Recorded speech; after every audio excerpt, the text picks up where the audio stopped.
Assalamualaikum warahmatullahi wabarakatuh. Bismillahirrahmanirrahim.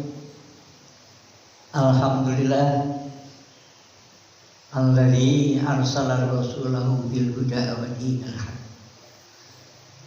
Asyhadu an la ilaha illallah al-malikul haqqul mubin wa asyhadu anna Muhammadan ibn Abdillah rasulan wa khataman nabiyyin. Shalawatullah wa salamu alaihi wa ala alihi wa ashabihi ajma'in, amma ba'du. Sebelum sama-sama kita lanjutkan, kita ikuti berbagai hal yang menjadi kebutuhan kita bersama untuk mencari pengertian atau sering disebut dengan thalabul ilmi, dengan harapan mudah-mudahan kita dari waktu ke waktu semakin lebih baik, semakin derajat kita semakin tinggi. Selamat dan salam semoga tercurah kepada 25 orang nabi yang bekerja keras mengorbankan segala-gala yang ada pada mereka demi mematuhi dan mentaati apa yang diperintahkan oleh Allah dan apa yang dilarangkan oleh Allah. Oleh karena itu sekali lagi mudah-mudahan semua itu diberikan yang terbaik sampai pada kebaikan yang Allah janjikan di akhirat nanti. Para peserta pendengar baik dimanapun panjenengan semua berada,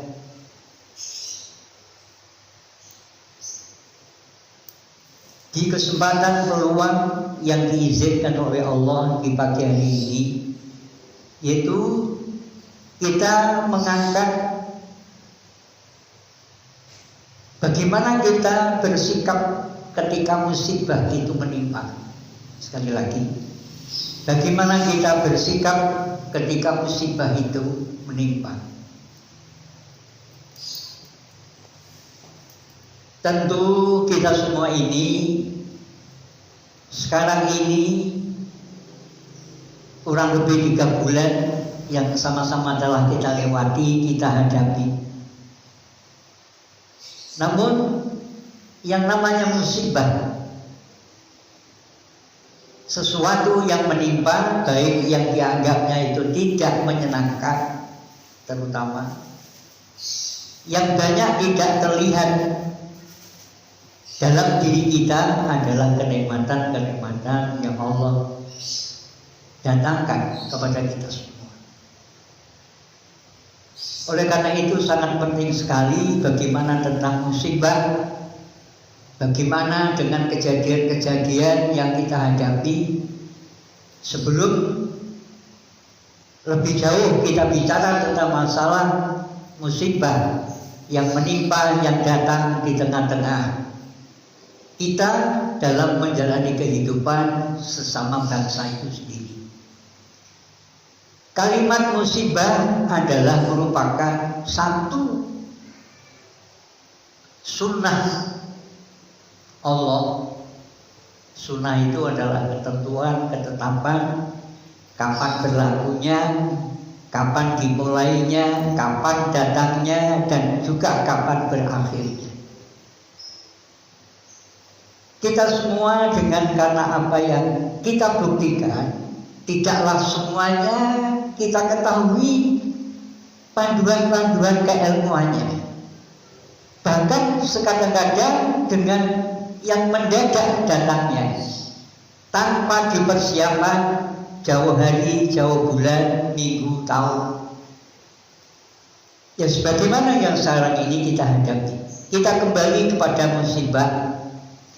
Musibah itu adalah merupakan sunnatullah. Kembali lagi bahwa yang namanya musibah itu adalah sunnatullah. Sunnah Allah itu adalah ketetapan-ketetapan yang Allah tentukan. Pengalaman yang sudah banyak kita dapatkan, yang kita buktikan dari waktu ke waktu dari para pendahulu kita. Namun belumlah semuanya itu kita mendapatkan satu panduan yang pasti. Oleh karena itu, untuk meyakinkan bahwa yang namanya musibah itu sunnah Allah, maka kita mencari tahu apa yang sebenarnya doktrin yang dibawa oleh penutup Nabi di antara 25 orang Nabi sebagai akhir dari kenabian-kenabian 25 orang Nabi, yaitu Muhammad bin Abdullah. Yang karena beliau mendapatkan panduan dari Yang Maha Kuasa, yang menerima wahyu dari Yang Maha Kuasa lewat rasul yang lain di luar bangsa kita, sebagaimana yang banyak beliau sampaikan ke tengah-tengah bangsa kita dan masyarakat manusia secara universal, yaitu ada di surat yang namanya Al-Ahzab.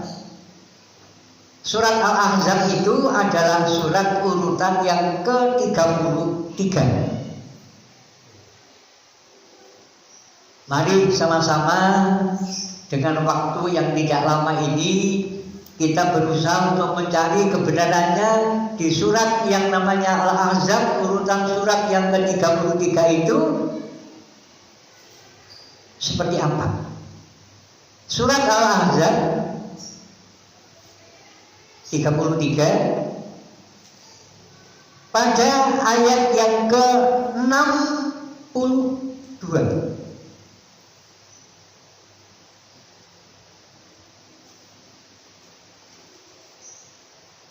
A'udzu billahi minasy syaithanir rajim. Bismillahirrahmanirrahim. Sunnatullahil ladzi khalau min qabl walan tajida li sunnatillahi tahwila.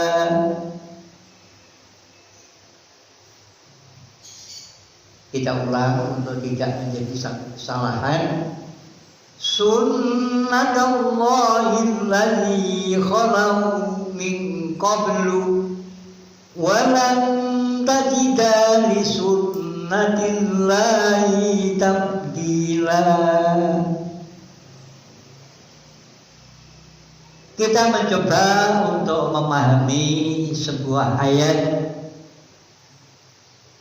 yang Allah jadikan sebagai petunjuk yang menunjukkan tentang musibah. Datangnya kejadian-kejadian baik yang menyusahkan atau sebaliknya kejadian-kejadian yang semakin membuat orang senang, bersukaria dan lain sebagainya, yaitu bentuknya berbagai macam kenikmatan. Sunnatullah, dari satu sisi munculnya kalimat atau kata menurut bahasa kita, sunnah itu sementara yang selama ini kita dengarkan, kita dapatkan, yang kita sadar dari para penyampai, para ulama-ulama kita, para asatidz kita, kalimat sunnah itu selalu diartikan yang di luar wajib.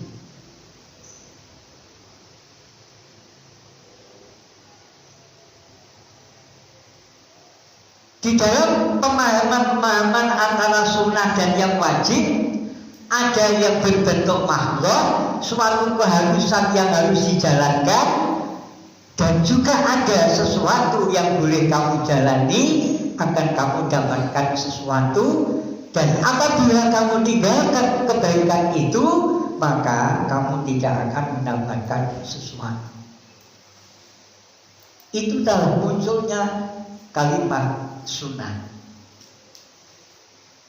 Kita tidak boleh berhenti, tidak boleh kita berpuas diri dengan apa yang sama-sama kita dapatkan dari para ulama-ulama kita, senior-senior kita, pendahulu-pendahulu kita, para narasumber kita.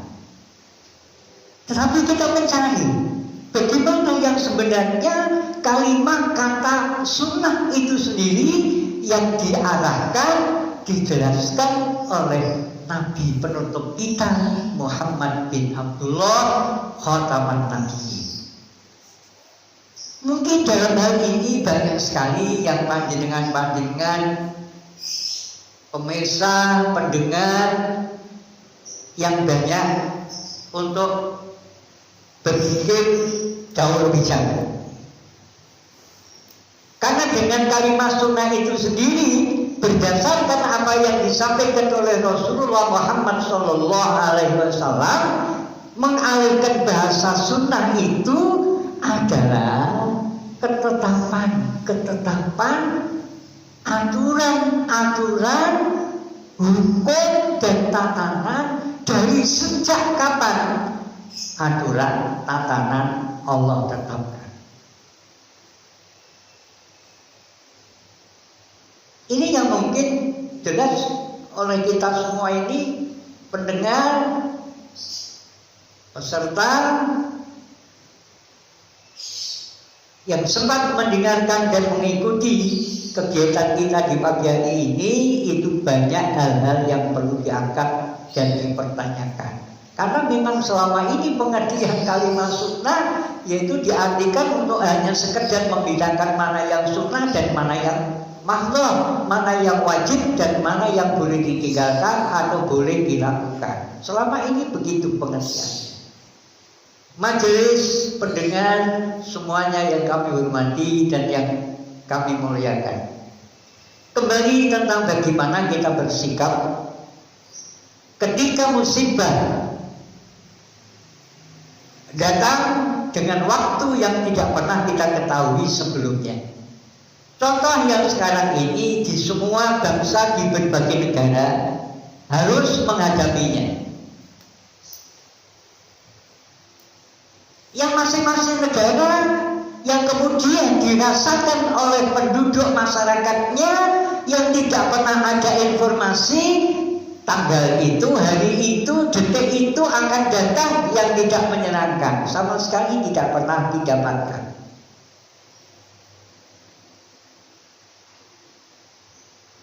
Maka kalau kita akhirnya sama-sama menghadapi musibah, terutama yang sangat mengancam keberadaan kita, itu lalu bagaimana kita semua untuk bersikap? Majelis pendengar, peserta yang sempat meluangkan waktu yang diberikan oleh Allah kepada kita semua, agar supaya apa yang selama ini sudah kita yakini tentang datangnya musibah yang sama-sama kita rasakan, maka kita harus menyadari bahwa musibah yang menimpa itu adalah sesungguhnya berbentuk bala. Dalam satu kalimat bahasa Arab, bala itu adalah ujian.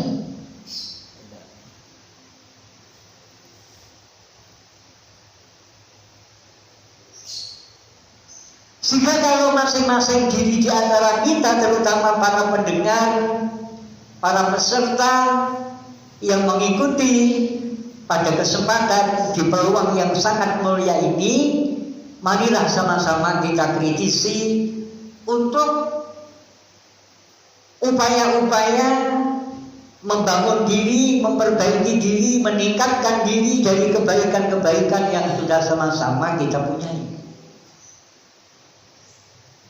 Jadi kalau itu berbentuk bala, bala itu adalah ujian, maka siapa orangnya yang berharap kelulusan dari formal pendidikannya?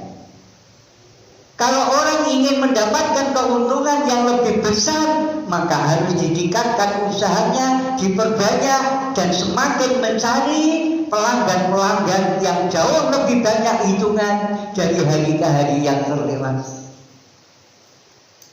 Kemudian tentang pengemasan apa yang dipasarkan harus belajar bagaimana yang berlaku di pasaran secara umum.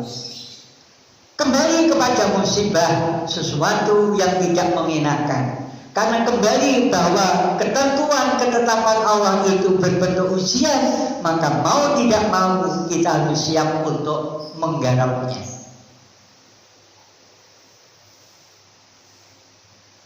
Di dalam surat 18 garis miring 7, surat 18 itu namanya surat Al-Kahfi. Sekali lagi, di dalam surat Al-Kahfi atau urutan surat yang ke-18 itu Allah ngendikan pada ayat yang ke-7. Pada urutan ayat yang ke-7. A'udzu billahi minasyaitonir rajim. Inna ja'alna ma'alal ardi zinatan laha. Inna ja'alna ma'alal ardi zinatan laha linabluwahum ayyuhum ahsanu amala.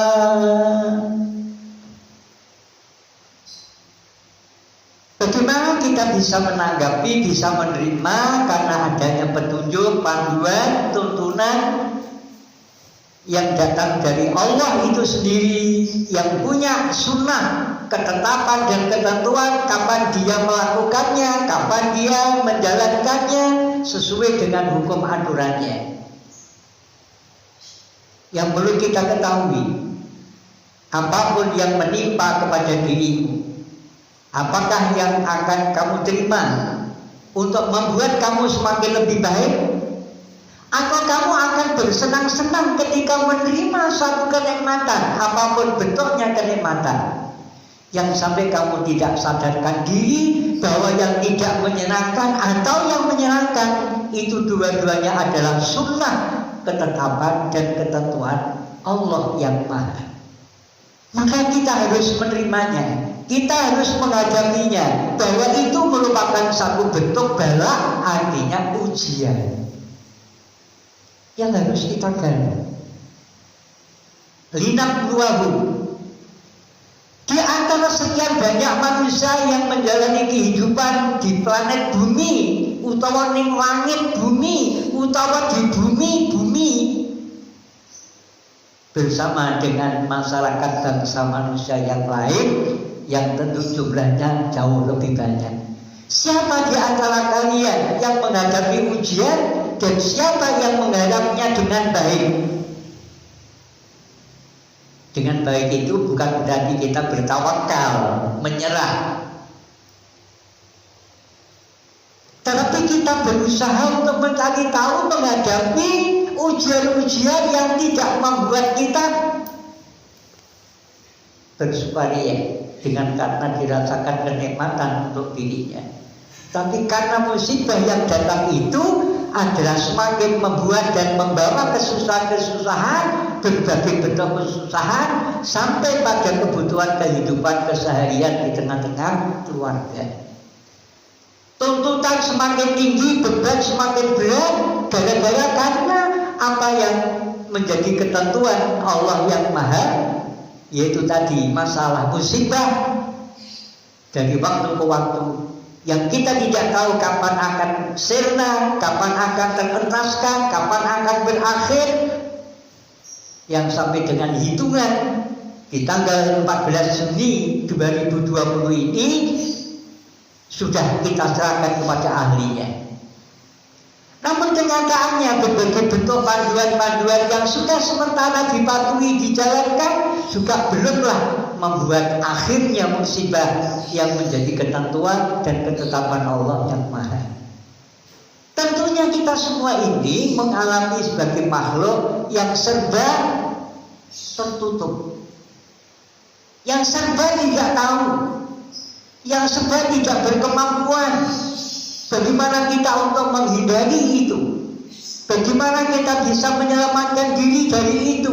Bagaimana kita melindungi diri dari itu? Semuanya belumlah kita peroleh sebagaimana yang sama-sama kita inginkan. Akhirnya kita serahkan kepada ahlinya. Kalau di dalam kaidah Islam yaitu surat 4 dan sekiring 59, hati Allah wa hatiur Rasul wa ulil amri minkum. Kami tidak bicara pada dua kalimat Allah dan Rasulullah, tapi kepada ahlinya.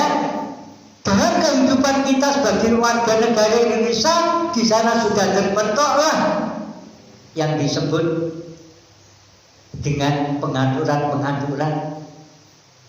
Bagaimana ketika kita bergerombol, bagaimana ketika kita berkerumun, bagaimana di tempat yang secara umum.